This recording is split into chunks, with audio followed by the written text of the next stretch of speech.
nouveau webinaire qui vous est proposé dans le cadre de la préparation de votre semaine sécurité patient.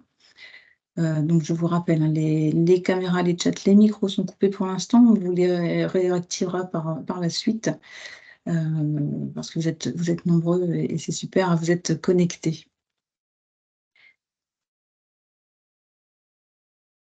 Donc le webinaire est enregistré et on vous réenverra ensuite, hein, vous recevrez les liens vers la page YouTube pour avoir accès aux événements qui ont lieu sur cette préparation, enfin cette semaine, un jour, un outil. Ce webinaire, donc un jour, un outil, pourquoi, hein, ça vous est proposé pour vous aider à préparer votre semaine sécurité patient. Cette année, le RSQR change un petit peu sa méthode et vous propose ce nouveau format pour vous mettre en fait à disposition, en amont de la semaine sécurité patient, les outils que vous souhaitez développer en interne pour cette semaine sécurité patient qui est donc du 20 au 24 novembre. Aujourd'hui, donc, nous sommes sur le 4e webinaire, hein, puisqu'on a déjà eu l'implication des usagers dans la semaine sécurité patient, les incontournables du CREX, hier le médicament à risque, et puis aujourd'hui l'identito-vigilance. Il vous reste encore un webinaire sur éthique et certification, un webinaire sur la maltraitance et le chariot d'urgence. Je ne vous ai pas dit, je suis en compagnie donc de Laurine et puis Cédric et Camille qui sont là aussi et qui ont coupé leur caméra. Donc, c'est bon, tout le monde a l'air d'être arrivé. Je vais pouvoir donc rentrer dans le sujet. L'identito-vigilance, le bon soin au bon patient. Hop, on verra au décours de ce webinaire. D'abord, on abordera bien sûr les définitions et les rappels des bonnes pratiques en termes d'identito-vigilance, hein, qu'elles soient primaires ou secondaires. On abordera également tout ce qui est l'identito-vigilance en lien avec les produits de santé, hein, ce qu'on appelle la traçabilité sanitaire. Bien sûr, on parlera des événements indésirables. Pour finir, sur ce que vous attendez sûrement le plus, la boîte à outils. L'identito-vigilance, c'est quoi? L'ensemble des mesures mises en œuvre pour fiabiliser l'identification de l'usager afin de sécuriser ses données de santé à toutes les étapes de sa prise en charge. 4 éléments importants dans cette définition. Un ensemble de mesures, fiabiliser l'identification de l'usager, sécuriser les données de santé, et ceci à toutes les étapes de la prise en charge. L'objectif vraiment de l'identito-vigilance, c'est d'éviter les erreurs liées à l'identité. En pratique, l'ensemble des mesures, c'est quoi? C'est déjà, dès le départ, la gouvernance. Une gouvernance qui met en place un comité stratégique en identito-vigilance, un référent ou plusieurs référents en identito-vigilance, une cellule opérationnelle d'identito-vigilance, des correspondants dans les services cliniques et médico-techniques, des référents de logiciels, des lieux de création de l'identité, de création, de modification, de fusion, etc. Et puis bien sûr des bonnes pratiques, des procédures de bonnes pratiques qui sont relatives donc à l'identification des usagers. En pratique, c'est quoi aussi? La formation des acteurs, une formation qui peut être sur les règles d'identification, hein, que ce soit les règles d'identification primaires et secondaires, la recherche d'un patient dans le dossier patient informatisé, des procédures de création, de qualification d'une identité, parce que vous devez déjà savoir, hein, qu'il y a des identités qui vont être qualifiées comme provisoires, d'autres qui vont être validées, d'autres récupérées, enfin voilà, donc tout ça, ça doit être procéduré. Et puis sur un lieu également, et puis les impacts qui peuvent être liés aux erreurs. C'est également passé par la sensibilisation des usagers sur l'importance des bonnes pratiques. L'identito-vigilance, ça ne concerne pas que les soignants, ça concerne que les professionnels de santé, ça concerne également les usagers eux-mêmes. Donc il ne faut pas les oublier dans la sensibilisation et la formation, pourquoi pas à ces bonnes pratiques. Et puis, on n'oublie jamais, bien sûr, tout ce qui est gestion du risque, avec l'évaluation des risques par les cartographies, par l'analyse des événements indésirables qui sont liés aux erreurs d'identification, ou même les événements porteurs de risques, et l'évaluation des pratiques, des audits cliniques, pour vérifier ce qui est fait dans les bonnes pratiques, si c'est fait dans les bonnes pratiques, et si aussi les professionnels comprennent les enjeux de l'ensemble de cette identito-vigilance.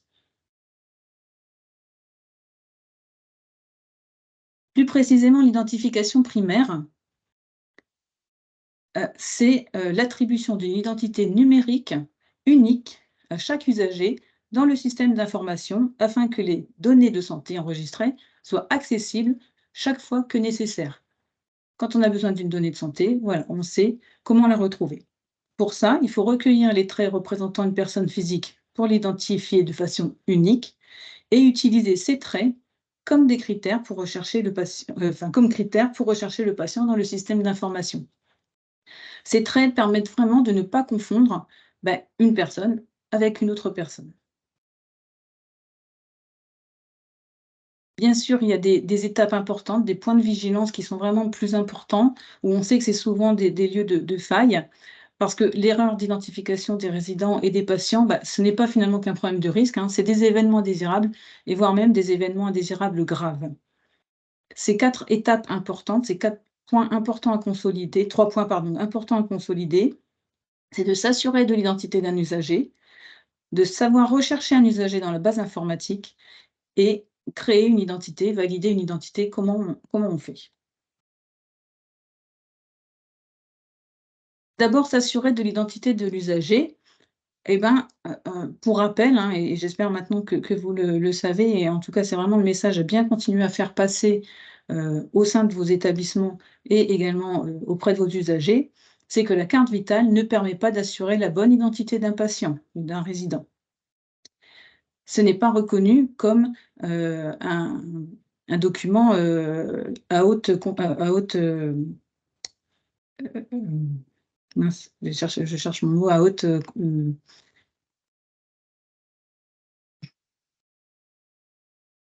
haute sécurité. Donc, on a le droit, en fait, d'utiliser le passeport, français ou étranger, la carte d'identité française ou étrangère, le titre de séjour temporaire ou permanent, mais qui soit valable, avec toujours les dates de validité. Pour les enfants, nous pouvons utiliser le livret de famille ou l'extrait de date de naissance avec, en même temps, on vérifie l'identité du parent ou du tuteur légal. Et pour les personnes âgées, l'acte de naissance avec le document au niveau de confiance, on vérifie également l'identité du parent descendant. Donc voilà pour l'identité, reconnaître et s'assurer de l'identité de l'usager. Deuxième étape, rechercher l'identité de l'usager. La bonne pratique de recherche d'identité, c'est la date de naissance. On commence par la date de naissance, puis les 3 premières lettres du nom de naissance. On ne saisit jamais un nom et un prénom en entier. Pourquoi, hein? Pour éviter les doublons, c'est-à-dire qu'on va avoir 2 identifiants pour une même personne, 2 dossiers pour une même personne et des collisions on va avoir 2 personnes sur un même dossier.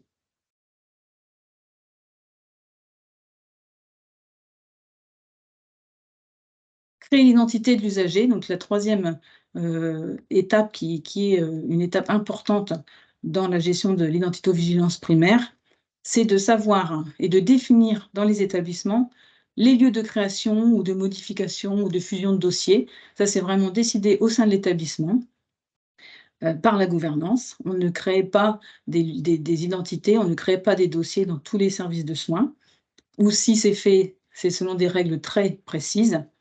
On attribue des droits selon les services, selon la profession.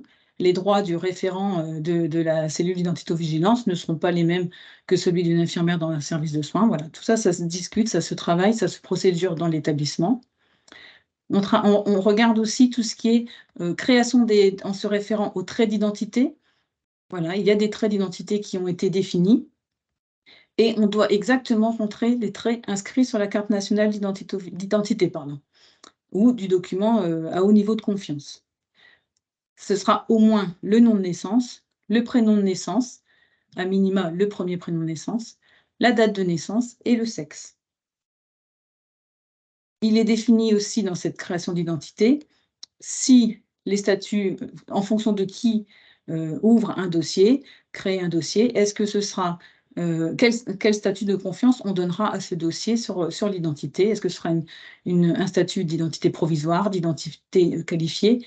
Et ceci en fonction de l'INS, du référentiel, en tout cas de référentiel d'identité-vigilance.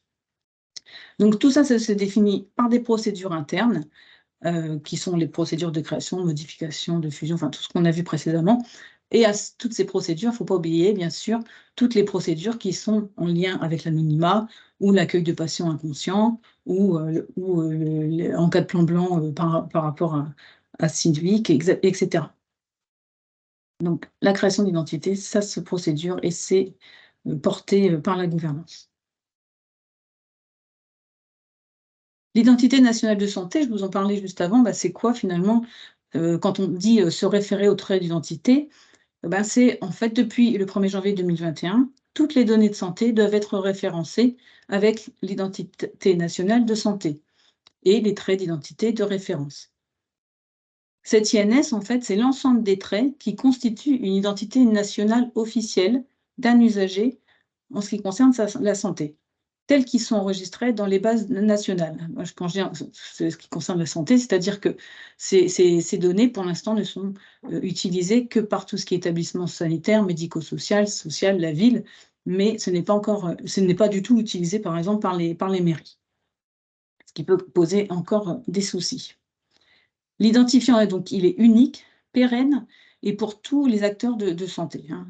C'est-à-dire que chaque acteur de santé qui gravite autour de la prise en charge d'un patient va pouvoir utiliser cette INS. Le référentiel national d'identité-vigilance, le RNIV, décrit en fait toutes les conditions et les modalités de mise en œuvre de cette INS dans le but vraiment d'uniformiser les pratiques de l'ensemble des acteurs de la santé, comme je vous disais précédemment, le libéral, le public, le privé, qu'on soit du secteur sanitaire, médico-social, que tout le monde puisse travailler à partir de l'INS et pouvoir, du coup, échanger les données de santé. Pour information, la composition de l'INS, c'est concrètement, c'est quoi, hein? C'est une combinaison de différents éléments. Donc, ça comprend le matricule INS, qui est le numéro d'identification de chacun au répertoire des personnes physiques. S'il n'y a pas de NIR, on aura un NIA pour les personnes qui sont en attente d'une identification. À ça s'ajoutent les 5 traits de référence, qui sont le nom de naissance, le prénom de naissance, le sexe, la date de naissance et le code INSEE du lieu de naissance, et l'OID, qui est l'identifiant de la structure à l'origine de l'attribution du NIR ou du NIA. Finalement, ça donne quoi en fait? Ça donne voilà, cet ensemble de chiffres, hein. Donc on a ici en première case le matricule INS et s'ajoute ensuite le nom, le prénom, le sexe, la date de naissance, le lieu de naissance et l'OID. Voilà comment ça se présente. Pour vous souvenir un petit peu des traits, des 5 traits d'identité de référence, on utilise souvent la main, parce que les 5 doigts de la main représentent en fait les 5 traits de référence qui sont le nom de naissance, donc je répète, hein, le nom de naissance, le premier prénom de naissance, le sexe, la date de naissance et le code INSEE du lieu de naissance.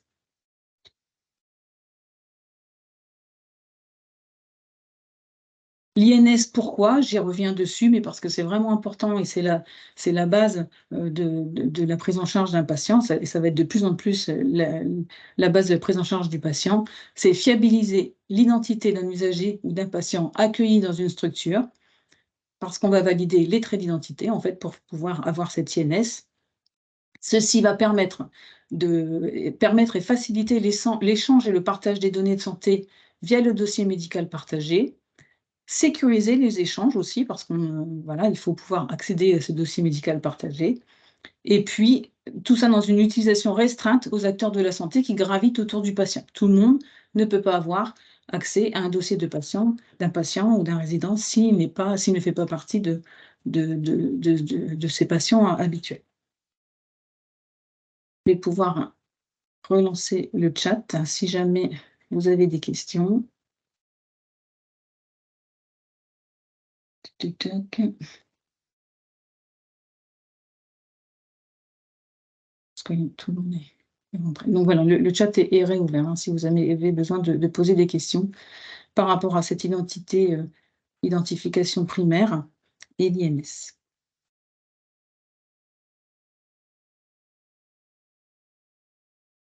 Il n'y a pas de questions, donc on va passer à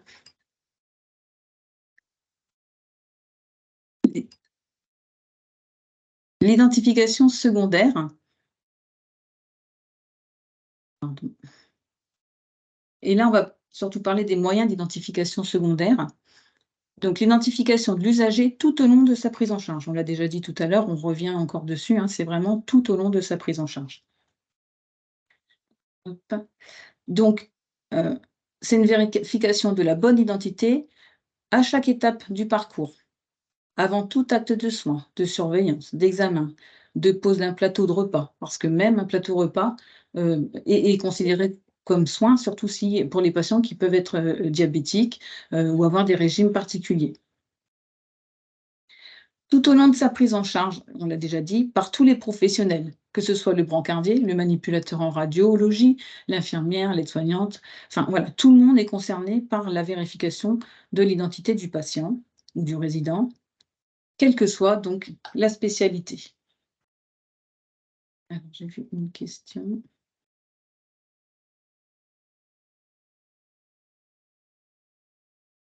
On a une Est-ce question de Noël, ouais. Est-ce que le et nouveau permis de conduire est-il considéré comme une pièce d'identité de haut niveau de confiance? alors, au jour d'aujourd'hui, ça n'est toujours pas validé. Le nouveau référentiel national d'identité-vigilance est en cours de révision. On était encore en réunion la semaine dernière, mais pour l'instant, c'est toujours pas d'actualité.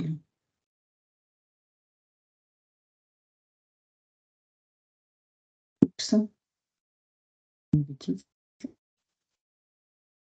Donc, pour l'instant, c'est toujours pas d'actualité de le mettre. Hop.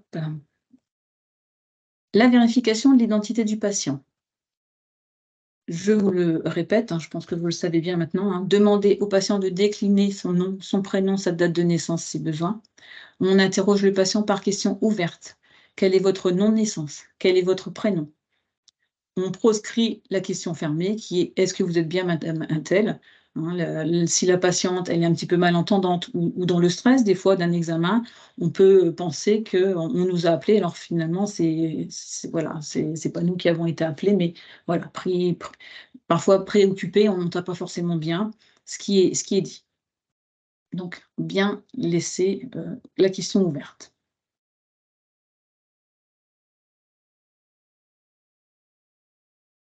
La gestion des documents du patient. On identifie tous les éléments du dossier à destination du patient.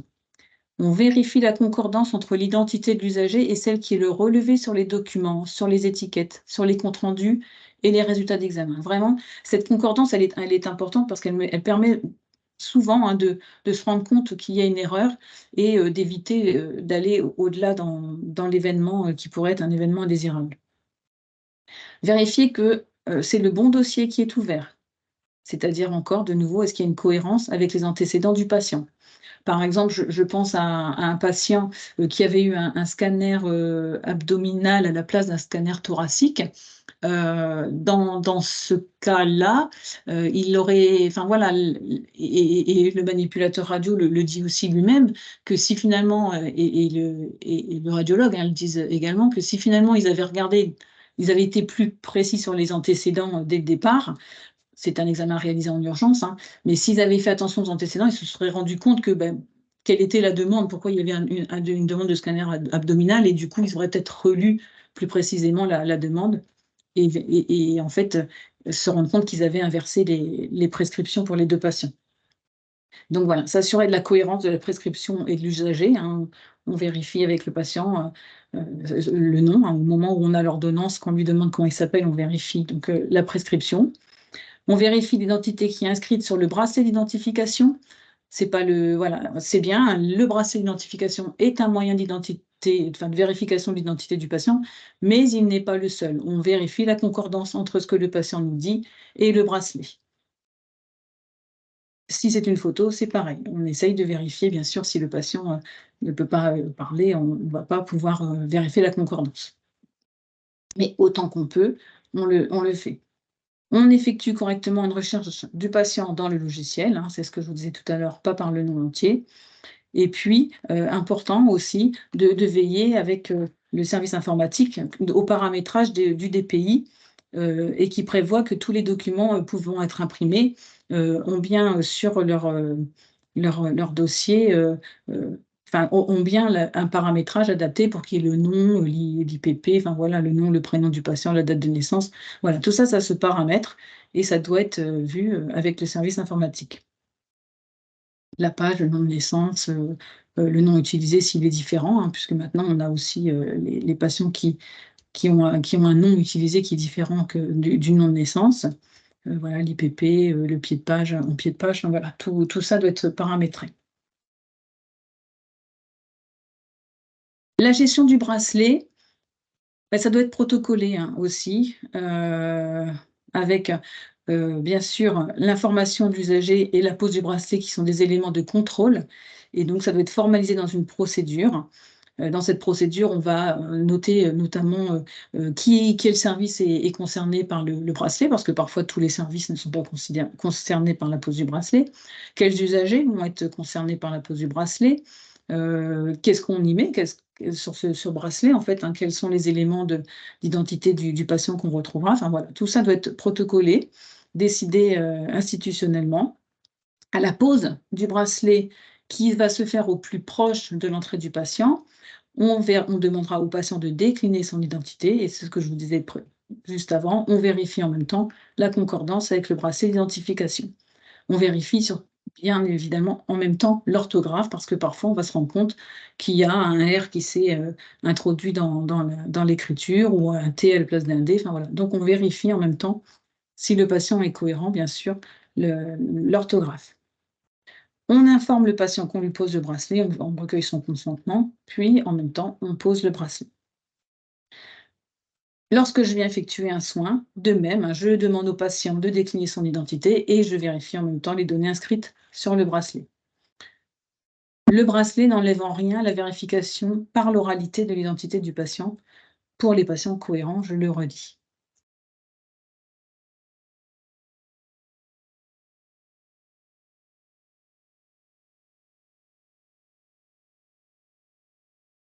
Euh, la photo, on va y aller juste après, justement, sur la photo.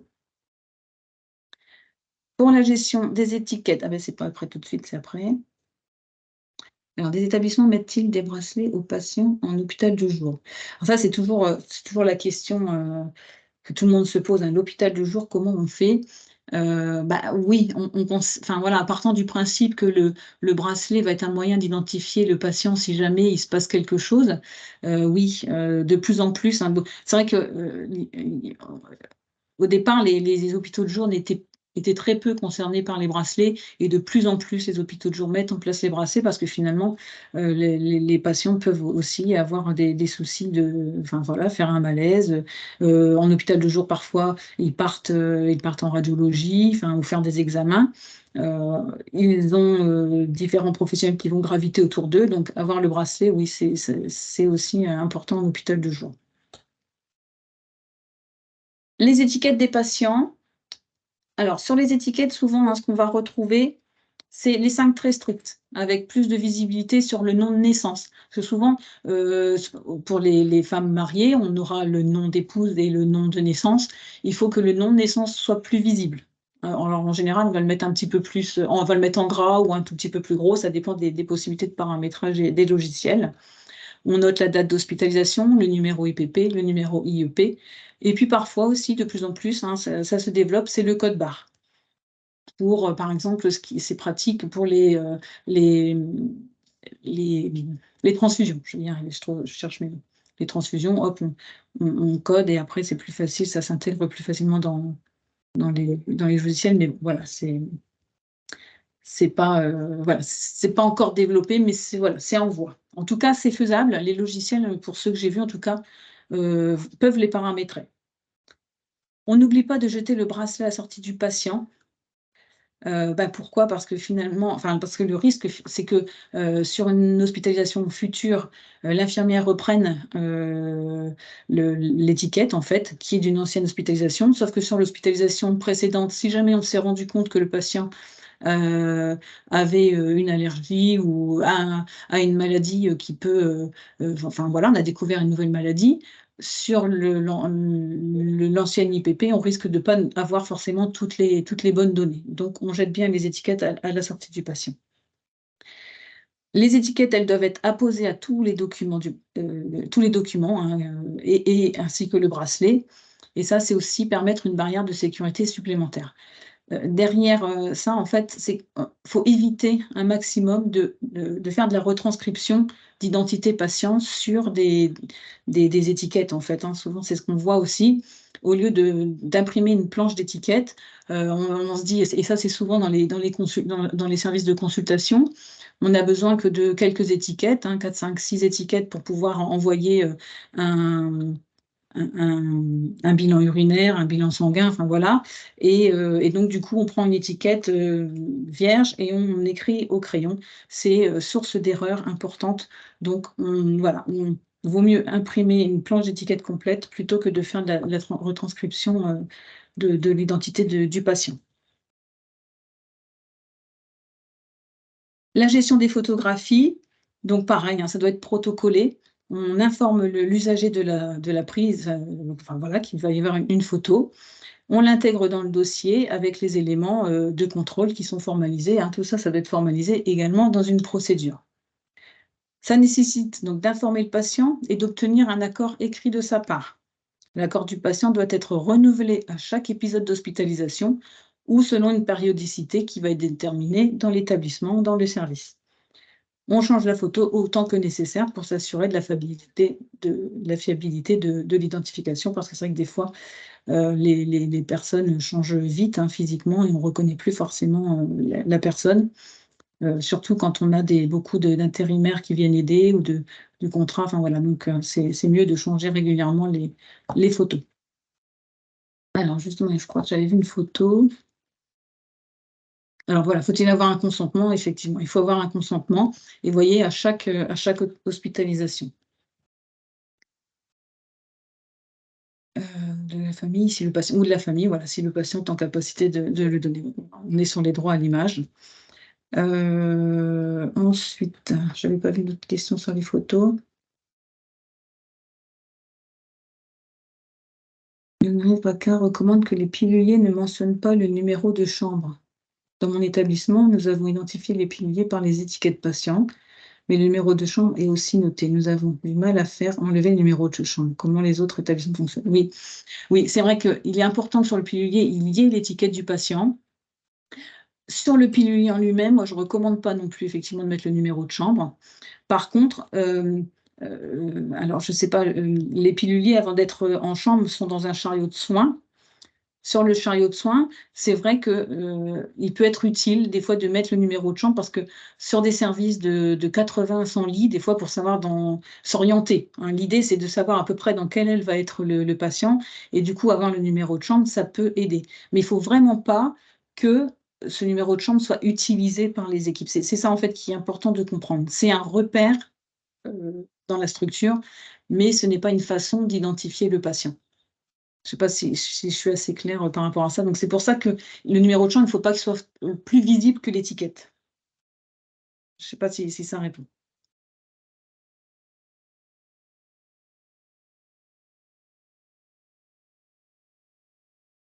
Oui, et la CNIL préconisait d'éliminer la photo. Oui, voilà. Oui, c'est vrai qu'eux, c'est ce qu'ils préconisent, hein, d'enlever la photo, parce que de toute façon, au niveau du droit à l'image, si le patient n'est plus là, on n'est pas censé garder son image, sa photo. Par contre, c'est vrai que clairement, voilà, je ne suis pas sûre que tous les dossiers soient vus tous les jours sur les patients sortants. Après, il n'y en a peut-être pas forcément tous les jours des patients sortants, mais c'est vrai qu'il faut faire un tri dans les dossiers de patients ou résidents qui sont partis, et du coup, supprimer la photo, effectivement.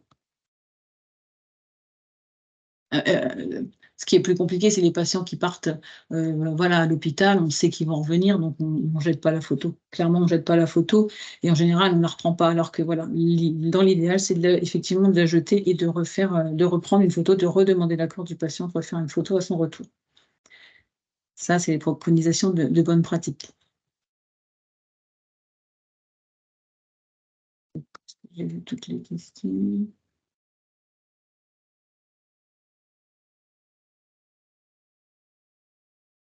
Utilisation du numéro de chambre. Difficilement vérifiable, si. Quand on croise des équipes, enfin, moi, en tout cas, pour les accompagnements que je fais à la certification, on se rend compte très vite si le soignant va nous parler, dans sa façon de nous dire, comment il va, aborder le patient ou le résident dans les chambres. On se rend très vite compte s'il a une tendance à aller vers le numéro de chambre ou vers l'identité du patient. C'est quelque chose qui est assez facile à reconnaître. Hem Enfin, en tout cas, dans les établissements sur lesquels je vais, oui, voilà, j'ai déjà vu clairement, les soignants qui vont dire dans le couloir: «Je vais à la chambre numéro tant». Bon, là, ça va mettre le doute et du coup, on va observer un petit peu plus et les soignants, où je vais leur dire: «Bah, comment ça se fait que vous avez le numéro de chambre sur le pilu enfin, dans le chariot de soins à l'endroit du pilier?» Et très vite, on le voit, que c'est naturel et qu'ils vont dire: «Non, non, mais on ne l'utilise pas, c'est juste pour qu'on sache que ce chariot-là, il va partir dans l'aile droite et que celui-là va partir de l'autre côté». Ça, voilà, on peut toujours effectivement nous gruger, hein, mais vous savez, les experts visiteurs ou les évaluateurs sont là sur plusieurs jours et vont très vite se rendre compte, en fait, comment l'identité des usagers ou enfin, des patients ou des résidents, elle est, évaluée, elle est prise.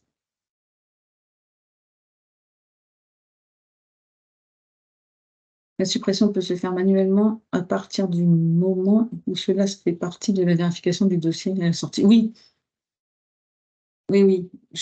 Là, je peux pas vous dire, enfin, moi, je me souviens de discussions un peu compliquées où justement ça semblait pas si facile que ça. Donc, après voilà, je peux pas, je saurais pas vous dire plus, mais ça semblait pas si facile que ça pour certains établissements. Donc, mais voilà, effectivement, plus voilà, le résident ou le patient n'est plus là et la photo est censée être éliminée du dossier. Chez nous, il est proscrit d'utiliser le numéro de chambre, on est bien d'accord et il faut voilà, on ne l'utilise pas. Heu, Juste on repère si besoin, mais on ne l'utilise pas. Moins on le voit, mieux c'est. Peut-on utiliser un badge pour les patients en hôpital de jour? Pourquoi pas? Je vois pas trop quel type de badge, mais oui, après chaque service étudie la meilleure solution pour identifier son patient ou son résident. Il y a pas de règle. Le bracelet fait partie des, heu, des outils qui peuvent exister pour identifier un patient, mais si vous avez d'autres alternatives, c'est voilà, c'est l'évaluation de votre que vous allez en faire en interne, de vous dire: Ça marchera mieux que ça». Vraiment voilà, après c'est vous le mettez en place, vous le testez, ça peut être aussi budgétairement peut-être parfois plus compliqué, le badge, hein, je connais enfin, je connais pas trop la pratique donc voilà, mais voilà, le bracelet est un moyen, mais il peut en exister d'autres et ça, c'est, vous en interne qui évaluez, quel moyen sera le plus adapté sur quel secteur. D Sur certains établissements, effectivement, on n'a pas, forcément la même façon de procéder selon les services de soins. La gestion des photographies, donc, on en a parlé, je vérifie si j'ai tout dit. L'accord du patient, que ce soit, photographie, bracelet, ou autre moyen, hein, c'est important en fait que l'information soit délivrée auprès du patient, auprès de la famille. Ça peut être aussi dans le livret d'accueil, des patients, hein. On peut tout à fait mettre, une information dans les livrets d'accueil et puis, heu, les éléments de traçabilité de la décision du patient doivent être retrouvés dans le dossier du patient. En ville, ce qui est recommandé, hein, c'est, enfin, c'est compliqué aussi, hein, de mettre en place en ville, mais ce qu'il est recommandé, c'est d'au moins une fois, d'avoir vérifié au moins une fois la pièce d'identité du patient pour pouvoir récupérer son INS et permettre derrière, du coup, le partage de dossiers de données via le DMP. Renforcer l'identification du patient en utilisant l'identité INS, c'est assurer un meilleur lien entre les acteurs de son parcours et une meilleure sécurisation des soins.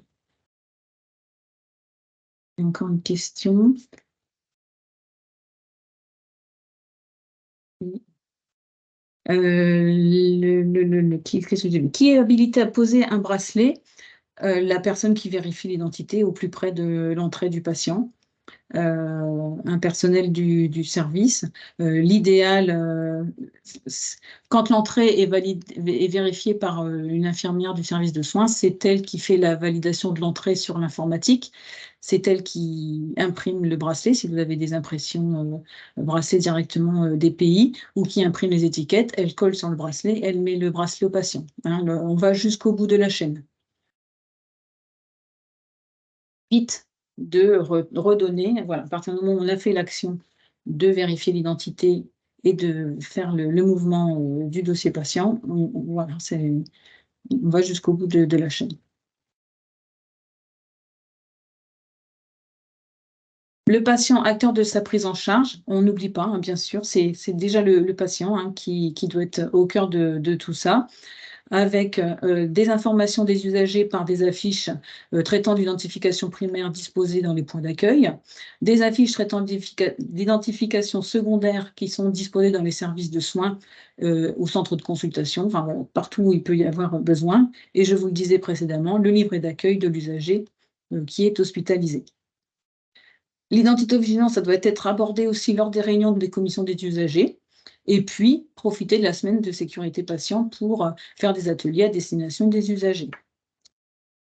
Important aussi de demander au patient de prendre quelques minutes pour vérifier les données qui vont être enregistrées dans son dossier. Voilà, il faut qu'il s'assure des éléments enregistrés, de bien lui dire de vérifier l'orthographe.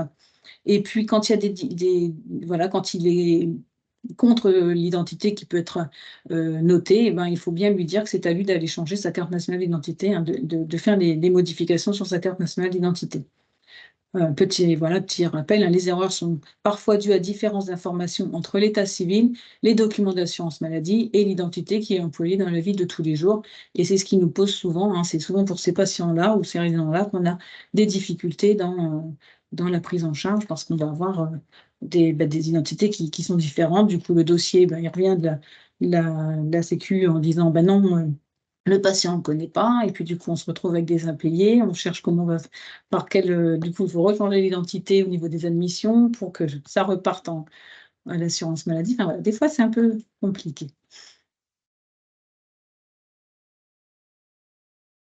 Ça, pour la partie identito secondaire.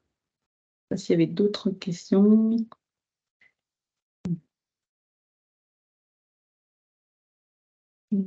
Non, je pense que c'est bon.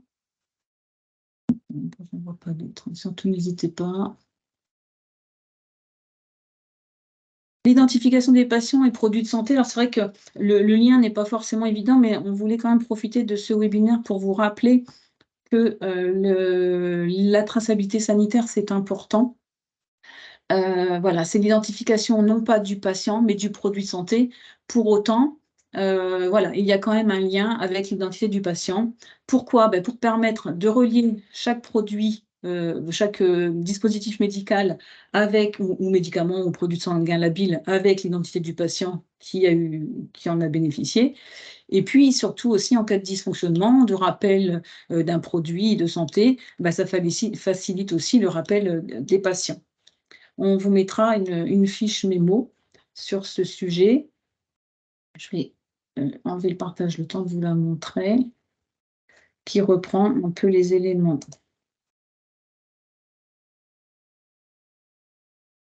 Tac, tac. Je vais mis un page d'écran, c'est plus facile. Je vais pas me- Oui. Voilà, une fiche mémo qu'on a travaillée sur la traçabilité sanitaire avec les références du manuel HAS, le secteur sanitaire, et les rappels sur l'identité-vigilance, ce que c'est, l'identité-vigilance primaire, l'identité-vigilance secondaire, et puis tout ce qui est tertiaire. Hein. Ça reprend tout à fait ce que je vous ai dit. Derrière, une petite description des faits, et puis les enjeux de l'identification tertiaire tout au long de la prise en charge.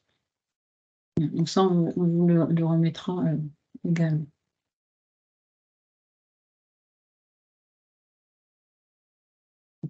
Ça vous confirme.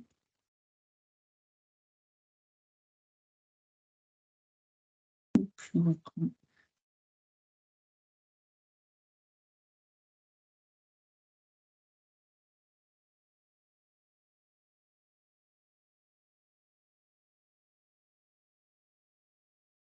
Mon document.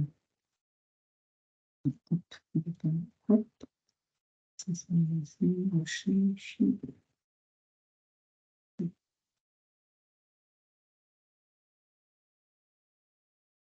Voilà.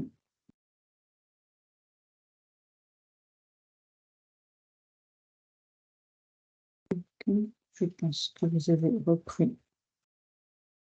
Vous avez tous l'écran. Voilà, donc ça, c'était vraiment un petit lien qu'on voulait vraiment vous refaire.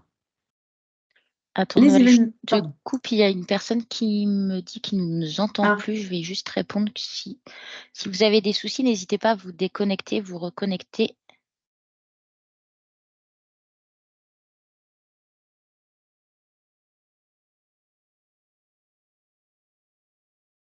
ça Ah bah, remarche. ça remarche. Bon bah, impeccable. Parfait, on continue. Donc ça, c'était l'identification des produits de santé. Les événements porteurs de risques, les événements indésirables, ça c'est mon sujet, hein, vous le savez. Les erreurs d'identification, donc, elles peuvent être des erreurs d'identification primaire, avec l'attribution d'une identité numérique qui va être erronée. Donc ça peut être, parce qu'il y a une erreur dans l'enregistrement des traits d'identité. Ce que je vous disais tout à l'heure, un T à la place d'un D, enfin voilà, des fois ça peut aller très vite, hein. Il peut y avoir une mauvaise pratique de recherche d'antériorité, ce que je vous le disais également tout à l'heure. On recherche par la date de naissance, puis les 3 premières lettres du nom, et à partir de là, on laisse, la recherche et on va aller chercher le bon patient. Une erreur de sélection d'un usager dans une base de données, hein, bah, c'est un petit peu finalement, voilà, c'est la même chose. On va aller une fois qu'on a sélectionné le patient, bah, il y en a quand même 3 ou 2 homonymes, et puis on va pas cliquer sur le bon patient. Et puis, des erreurs qui peuvent être dues aussi à la non mise à jour d'une identité provisoire. Et puis du coup derrière, bon, bah, ça génère des difficultés pour retrouver le bon dossier au bon patient. Des erreurs d'identification secondaire qui peuvent être, bah, voilà, vous avez tous, peut-être déjà vu, hein, des erreurs d'administration d'un traitement. Voilà, la glycémie qui est faite, au mauvais patient, voilà, des choses qui reviennent malheureusement assez régulièrement. Une erreur de préparation pour une coloscopie aussi, avec 2 homonymes sur un établissement.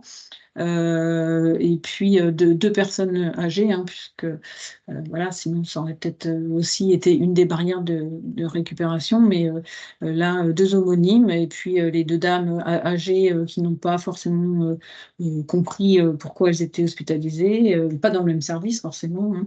Une en gastro, une en cardio, et celle en cardio qui se fait préparer, donc qui avale ces 4 litres de produits pour la coloscopie, alors que finalement, elle n'est pas du tout là pour un problème, gastrique. Donc vous voyez, en fait, voilà, on prend le mauvais dossier au moment de faire la prescription. Une erreur de dossier dans lequel on enregistre les données, de prise en charge. Bah, voilà, là, du coup, on est aussi sur cette même problématique, puisque la prescription, au départ, elle est enregistrée sur un mauvais patient. Une erreur d'étiquetage d'un échantillon d'un prélèvement, hein. On fait, voilà, quand on fait un prélèvement sanguin, on vérifie enfin voilà, on arrive avec des tubes sans étiquette, on fait le prélèvement et après on colle les étiquettes. Bien sûr, on a vérifié l'identité du patient avant de faire le prélèvement. On fait le prélèvement et on colle ensuite les étiquettes du patient en revérifiant si ce sont bien les étiquettes du patient. Mais on ne rentre pas dans une chambre avec des tubes déjà pré-étiquetés. Et puis, la non-suppression des étiquettes à la sortie du patient, c'est ce que je vous disais tout à l'heure avec, bah, du coup, quand, le patient revient, il repart sur une précédente hospitalisation où il va manquer des données de santé finalement. Heu Toujours, hein, la vigilance sur les patients qui sont sur des identités anonymisées, parce que finalement, ben, voilà, on n'est pas à l'erreur on n'est pas, à l'abri de faire une erreur, bah, d'identification du patient, qui va être, anonymisé. et puis même d'aller mettre des éléments de santé dans le mauvais dossier. C'est jamais, voilà, c'est jamais facile de prendre en charge des patients sous X ou voilà.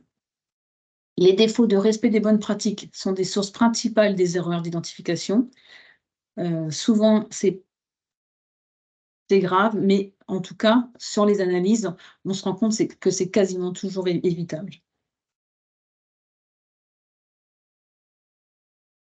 Si on trouve une erreur, bien informer aussi les paramédicaux sur ça. Quand on trouve une erreur, on la signale. On reste surtout dans la même configuration, on ne change rien sans être passé par un responsable de la cellule d'identito-vigilance. À partir de là, une fois que tout sera validé par la cellule d'identito-vigilance, les fusions, les collisions, enfin tout pourra être mis en place et on pourra remettre tout dans les bons dossiers. Mais en tout cas, on la signale bien sûr en interne à l'équipe, hein, pour que tout le monde sache qu'attention, il y a un problème sur le dossier, mais on ne recrée pas un autre dossier, enfin, ou alors il faut vraiment que ce soit protocolisé comme ça dans votre établissement. Mais en général, l'important, c'est surtout de signaler en équipe qu'il y a un problème sur le dossier et puis de signaler au niveau des responsables, des référents d'identito-vigilance. Et on signale, enfin en tout cas, on fait des déclarations d'événements indésirables, qu'il y ait ou non eu un événement indésirable. Les déclarations d'événements porteurs de risques sont parfois, sont même souvent plus faciles à analyser et permettent justement d'éviter d'aller jusqu'à l'événement indésirable, plutôt que d'attendre qu'il y ait un événement indésirable et de déclarer l'événement indésirable. Donc moi, je préconise souvent de déclarer les événements porteurs de risques, et c'est ce vers quoi aussi tend la HAS aujourd'hui.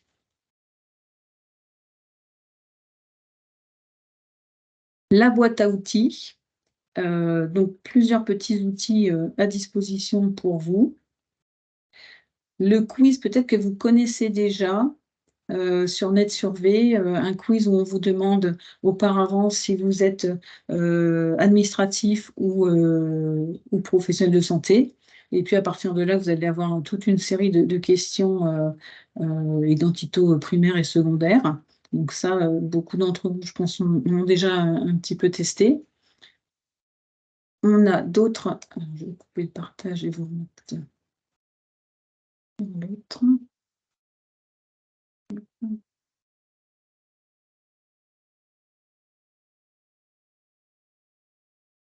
On a des petits quiz. Je ne sais pas si tout le monde voit l'écran du coup. Il partage, Lorraine? Oui, ça partage. Ouais, c'est bon? OK. Donc des petits quiz qui sont sur Geniali avec des séries de questions que vous pourrez donc tester.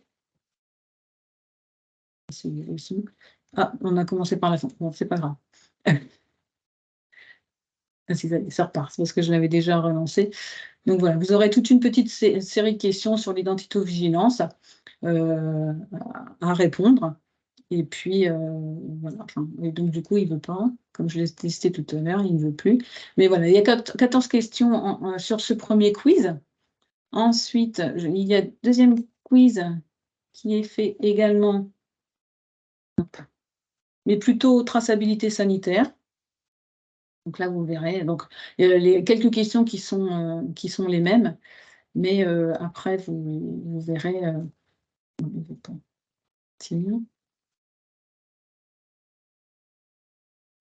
Donc sur celui-là, il y a 12 questions donc qui sont plus sur le sanitaire. Et puis après, vous avez un petit kit Geniali que vous pouvez utiliser lors de la semaine sécurité patient. Je pense que ça rame un peu parce qu'il y a du monde. Voilà. Qui peut être utilisé aussi bien au niveau dans les services, en fait, c'est assez court, c'est assez rapide, assez court, et ça peut être utilisé pour resensibiliser rapidement les soignants et également les usagers. Voilà, il y a une partie comment impliquer l'usager, donc voilà, vraiment, et vous cliquez en fait sur voilà, admission de l'usager, comment on gère l'identité numérique de l'usager. Il y a la prise en charge de l'usager tout au long de son accompagnement. La gestion de l'identité-vigilance dans les établissements, hein, cette première partie qu'on a vue. Et puis comment on implique l'usager. À chaque fois, on repart sur des petites infographies qui redonnent en quelques slides les éléments principaux qu'on a pu voir pendant le webinaire. Donc ça, c'est à votre disposition et vous en faites voilà, l'usage que vous en avez besoin.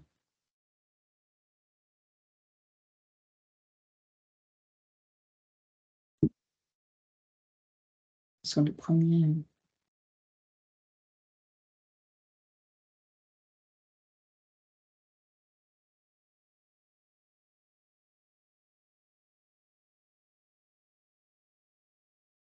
Alors, on a une question, Noël. Oui. Bonjour, l'identité retenue pour les femmes n'est pas toujours évidente. On nous demande de retranscrire l'identité telle qu'indiquée sur la CNI. Or, une dame ayant divorcé a souvent encore son nom marital sur la CNI. Pourquoi, Ouais. dans ce cas, le RNIV ne nous permet pas de ne retenir uniquement que les traits stricts et valider malgré tout l'identité? Pas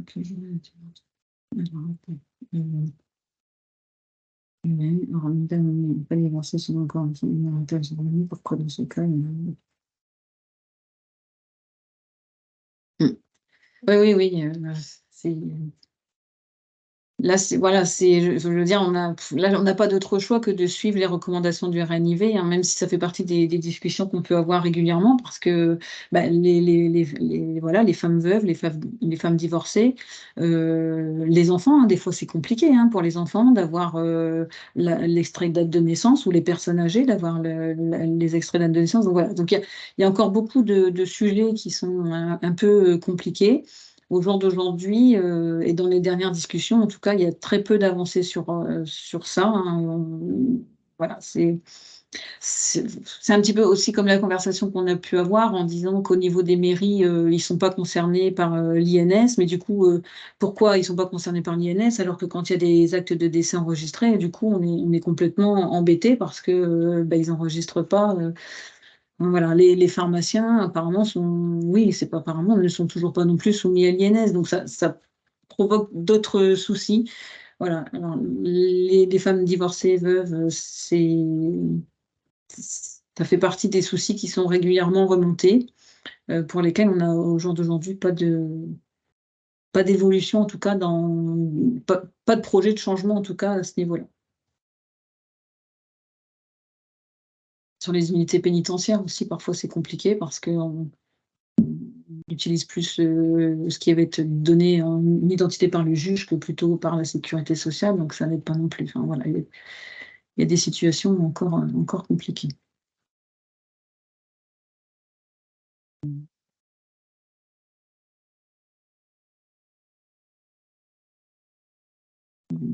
Mmh.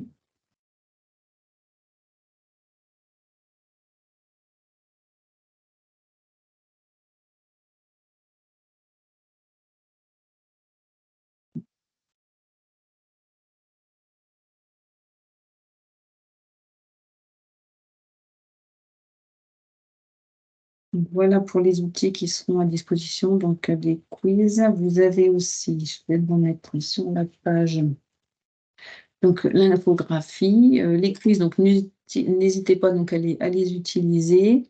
La seule difficulté dans ces quiz que l'on a, c'est que, alors on peut vous les partager, hein, contrairement à celui d'hier, qui était sur WooClap, qu'on peut pas vous partager. Celui-là, on peut le partager, mais du coup, on n'a pas les résultats. Voilà, donc on n'a pas encore trouvé le bon outil qui permettrait d'avoir l'ensemble. Qu'on puisse partager et en même temps qu'on puisse avoir les résultats. Mais bon.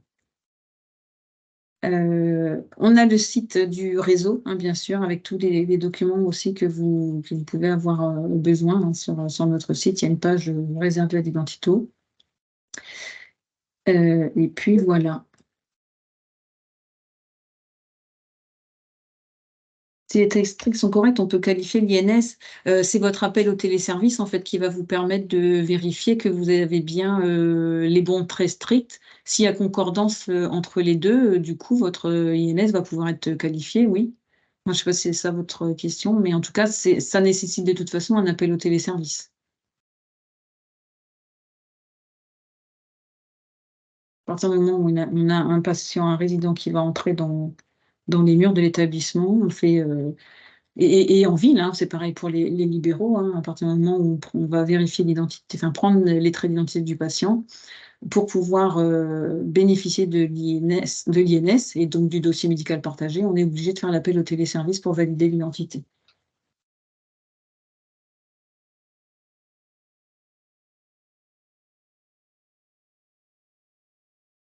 Numéro d'IEP, je comprends pas forcément la question. C'était sur quoi? Dans l'INS?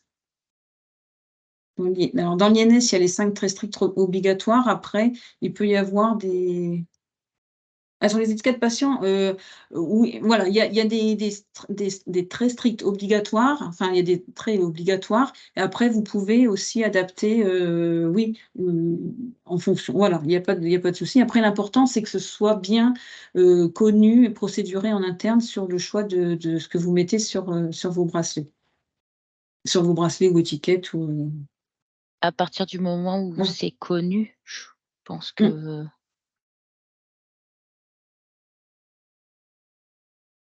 Oui. Attendez. Bon, l'IEP j'essaie de pour moi, voir. c'est un numéro de séjour, c'est pas l'identifiant externe du patient. Je C'est crois que c'est l'identifiant. ça, identifiant Il y a externe, l'IPP qui est identifiant l'identifiant permanent du permanent patient et patient et l'IEP qui est IEP l'identifiant externe. Ouais, attribué à une hospitalisation. pour moi, c'est un numéro de séjour, enfin un numéro Voilà, de séjour, ouais, de dossier, c'est ça. C'est pour ça qu'on dit de jeter l'étiquette à la sortie parce que sinon l'IEP en fait va changer d'un séjour à l'autre.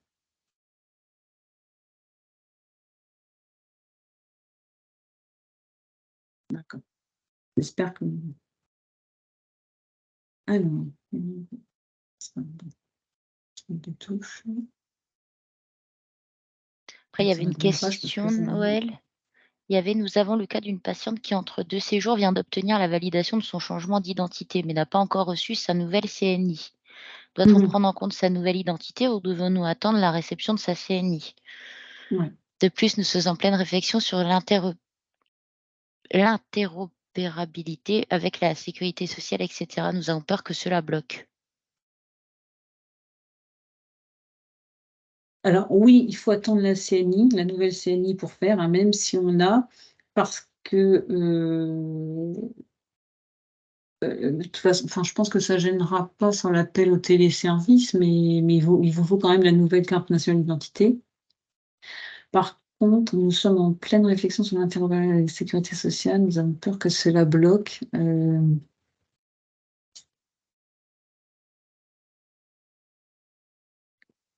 oui, je sais il y a eu des fois où ça a bloqué. Est-ce que ça le fait encore? Je ne sais pas s'il y a d'autres personnes concernées et qui pourraient dire oui ou non dans le chat. Ouais, là, je ne sais pas où ça en est à l'heure actuelle sur ces interopérabilités avec l'assurance maladie. Mais effectivement, il y a eu une période où c'était un peu compliqué. Après, je dirais que depuis le covid, ils ont un peu développé aussi de leur côté, donc est-ce que ça va mieux ou pas? J'ai pas de retour, ça fait longtemps que j'ai pas de retour sur des difficultés avec, l'assurance maladie. Mais bon, si dans le chat, il y en a qui disent que oui, ou que non.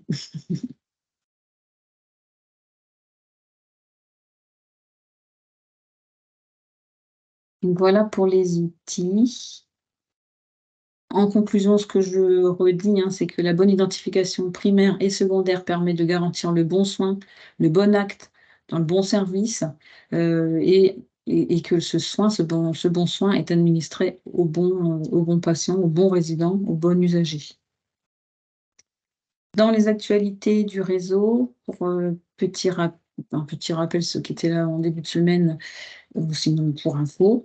Voilà, toujours des formations à disposition, hein, que le réseau vous propose. Tout ce qui est donc analyse collective des événements indésirables, hein, qui est fait en simulation.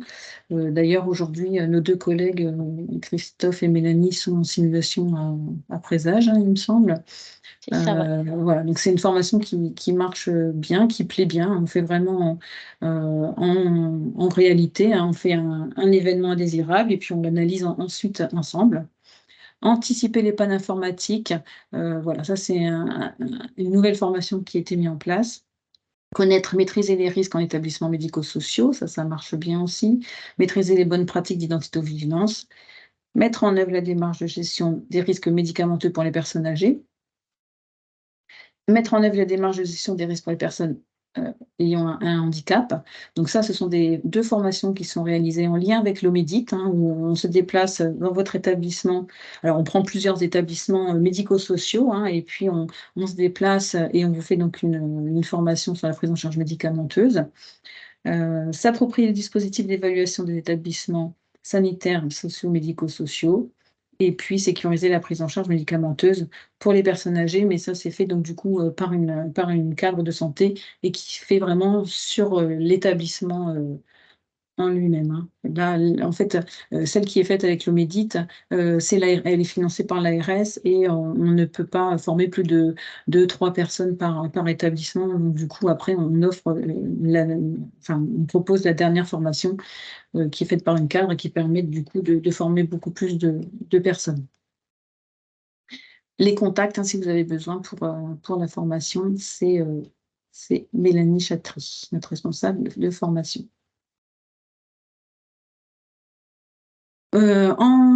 En décembre, je vais y arriver. Le 7 décembre, on vous proposera une journée régionale de sensibilisation au nouveau manuel d'évaluation, et ce sera avec la participation de l'ARS, la HAS et du CREAI. Donc, soyez nombreux, mettez bien vos agendas. Et puis, le lancement du prix qualité par l'ARS, hein, c'est déjà fait, c'est lancé. Inscrivez-vous. En bas, là, vous avez le lien de connexion. Donc, inscrivez-vous et proposez-nous vos nouveaux, vos nouveaux projets, ce qui fonctionne bien. Ou nous trouver donc, hein, soit sur le site d'Armentières, soit sur le site d'Amiens. Donc, Laurine, Cédric, Mélanie, Camille et Sarah sont à Armentières et moi je suis sur Amiens.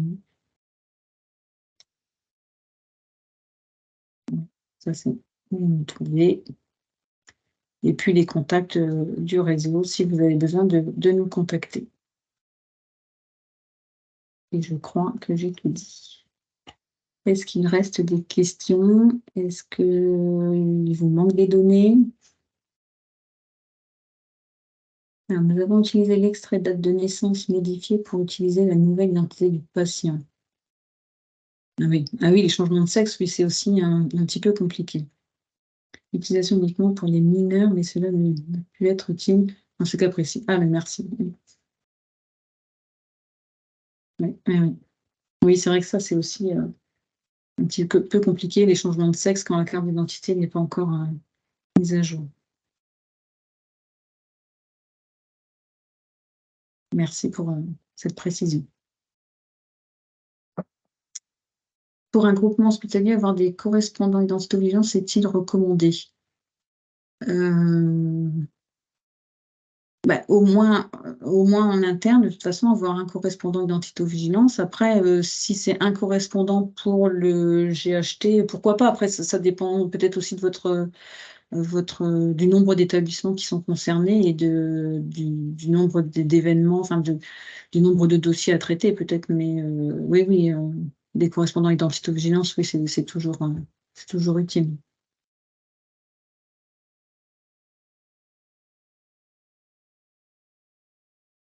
Est-ce qu'il me reste d'autres questions? Sinon, n'hésitez pas, hein, pour des questions plus précises. Donc je suis souvent en lien avec Zoé Boudry, hein, qui est de santé numérique et qui, peut parfois répondre à des questions, vraiment plus, portées sur, l'INS, les difficultés de gérer des dossiers, des fusions, enfin voilà, des appels au téléservice qui fonctionnent mal ou des choses comme ça. Elle se rend toujours disponible s'il y a besoin de questions, donc vous m'envoyez un mail et puis je le fais remonter, c'est pas, voilà, c'est pas un souci.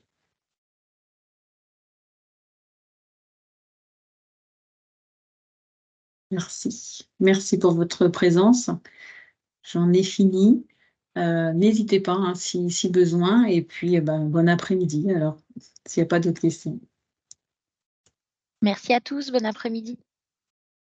Et d'ici fin de semaine, vous allez du coup recevoir par mail, le replay et les différents outils qui ont été présentés.